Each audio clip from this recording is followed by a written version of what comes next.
બનાસકાંઠાના ઓગણના દેવ દરબારમાં જે ચૌધરી સમાજના આગેવાન અજમલ ચૌધરી સાથે અપહરણ કરીને તેમની સાથે મારામારીનો જે બનાવ બન્યો હતો તે કેસ પર હવે ધારાસભ્ય લવિંગજી ઠાકોરનું નિવેદન સામે આવ્યું છે, જેમાં તેમણે આરોપીઓને સખત સજા થાય અને આરોપીઓ પર કાયદેસરની કાર્યવાહી થાય તે માટે પોલીસ તંત્રને તેમણે અપીલ કરી છે। તો બીજી તરફ આ ઘટનામાં જે ત્રણેય આરોપીઓ ઝડપાયા છે તેમને હવે રાજ્યની અલગ અલગ જેલોમાં મોકલી દેવામાં આવ્યા છે। નમસ્કાર, જમાવટ સાથે હું છું પાર્થ।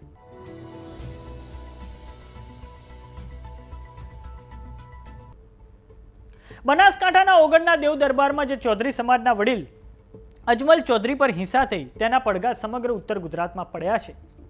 ચૌધરી સમાજના આગેવાનો આ સમગ્ર ઘટનાને લઈને રોષે ભરાયા હતા। શનિવારના દિવસે આવેદનપત્ર આપવામાં આવ્યું હતું। આ સમગ્ર મામલો ત્યારે વધારે ઉગ્ર બન્યો જ્યારે પીડિત અજમલ ચૌધરીએ એવા આક્ષેપ કર્યા હતા કે થરા પોલીસે તેમના કહેવા પર કોઈ પણ પ્રકારની FIR નથી નોંધી અને હવે પોલીસ દ્વારા જેટલા પણ આરોપીઓ છે તેમની પાસા અંતર્ગત ધરપકડ કરીને જુદી જુદી જેલોમાં તેમને ધકેલી દેવામાં આવ્યા છે। આ સમગ્ર ઘટનામાં 11 આરોપીઓ સામે થરા પોલીસે ગુનો નોંધીને 3 આરોપીઓને ઝડપી પાડ્યા છે। આ ત્રણેય આરોપીઓના નામ સુનિલ વાઘેલા, વિષ્ણુ ઠાકોર અને ગજેન્દ્ર વાઘેલા છે। આરોપી વિષ્ણુ ઠાકોરની વિરુદ્ધ થરા, સતલાસણા, રાધનપુર અને ભાભર પોલીસ મથકે જુદા જુદા 8 ગુના નોંધાયેલા છે અને હવે તેને પાસા હેઠળ ભાવનગરની જેલમાં મોકલી દેવામાં આવ્યો છે। સુનિલ વાઘેલાની વિરુદ્ધમાં થરા અને રાધનપુરમાં 4 ગુના નોંધાયેલા છે, તેને સુરતની લાજપોર જેલ ખાતે મોકલી દેવામાં આવ્યો છે અને ગજેન્દ્ર વાઘેલાની સામે થરા પોલીસ મથકે 3 ગુના નોંધાયેલા છે, તેને જામનગરની જેલમાં મોકલી દેવામાં આવ્યો છે। હવે આ સમગ્ર મામલે રાધનપુરના ધારાસભ્ય લવિંગજી ઠાકોરની પ્રતિક્રિયા સામે આવી છે, જેમાં તેમણે આ સમગ્ર ઘટનાની કડક શબ્દોમાં નિંદા કરી છે, સાથે જ આરોપીઓ ઉપર કાયદેસરની કાર્યવાહી કરી સખત સજા થાય તેવી અપીલ પોલીસ તંત્રને કરી છે। તો આવો સાંભળીએ ધારાસભ્ય લવિંગજી ઠાકોરે શું કહ્યું છે।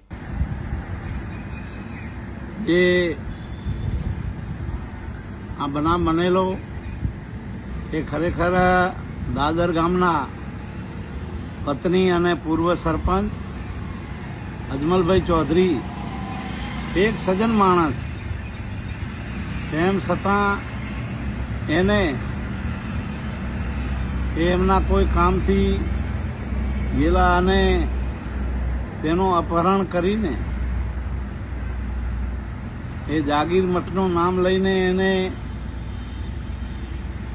જે લોકોએ ગુંડા તત્વોએ હકીકતમાં એનું અપહરણ કરીને એને જે ઢોર માર માર્યો છે એને હું સખત શબ્દોમાં વખોડી કાઢું છું। આવું કોઈ બી સમાજ ઉપર આવું કૃત્ય ન થાય, કારણ કે આ તો જાગીર મતની વાત છે, એટલે મહેરબાની કરીને આ તો પવિત્ર જગ્યાનું કામ છે, એટલે આવું કામ ન થાય। અજમલભાઈ ખરેખર હું પણ એમની એ દવાખાનામાં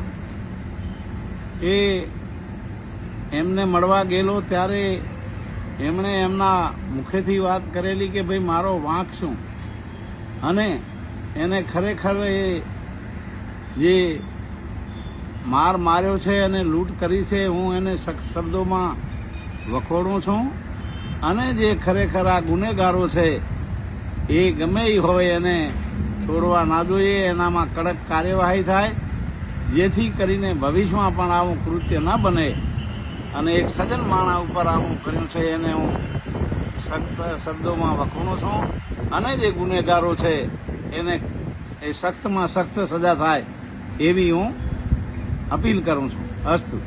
હવે વાત કરીએ કે આખો મામલો હતો શું।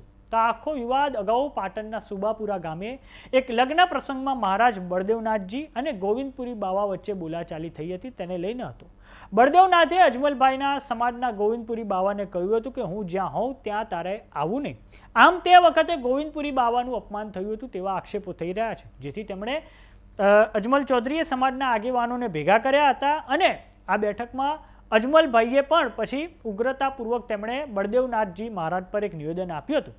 તો આ સમગ્ર મામલે હવે અદાવત રાખીને આરોપીઓએ અજમલ ચૌધરીને ગાડી અટકાવી હતી અને આ પછી અજમલ ચૌધરીએ ફરિયાદ નોંધાવી છે તે મુજબ આ લોકોએ થરા બજારમાંથી તેમનું અપહરણ કરીને દેવ દરબારમાં લઈ ગયા હતા, જ્યાં લોકોએ અજમલ ચૌધરીને અપશબ્દો કહીને માર માર્યો હતો। આ ઘટનાનો વિડીયો પણ ઉતારવામાં આવ્યો હતો અને પછી વિડીયો સોશિયલ મીડિયામાં ખૂબ જ વાયરલ પણ થયો હતો। ત્યારબાદ જ્યારે તેમના દીકરાનો એટલે કે અજમલભાઈના દીકરાનો અજમલભાઈ પર ફોન આવ્યો ત્યારે તેમણે દીકરાને જાણ કરી હતી કે મારું અપહરણ થઈ ગયું છે અને આ પછી અજમલભાઈના દીકરાએ પોલીસમાં જાણ કરી હતી અને પોલીસે દેવ દરબારમાંથી તેમને છોડાવી દીધા હતા, પરંતુ પોલીસ સ્ટેશનમાં અજમલ ચૌધરીની ફરિયાદના આધારે ગુનો નહોતો નોંધાયો અને આ પછી અજમલ ચૌધરીએ અરજીરૂપી ફરિયાદ જિલ્લાના એસપી, રેન્જ આઈજી અને ડીવાયએસપીને સોંપી હતી.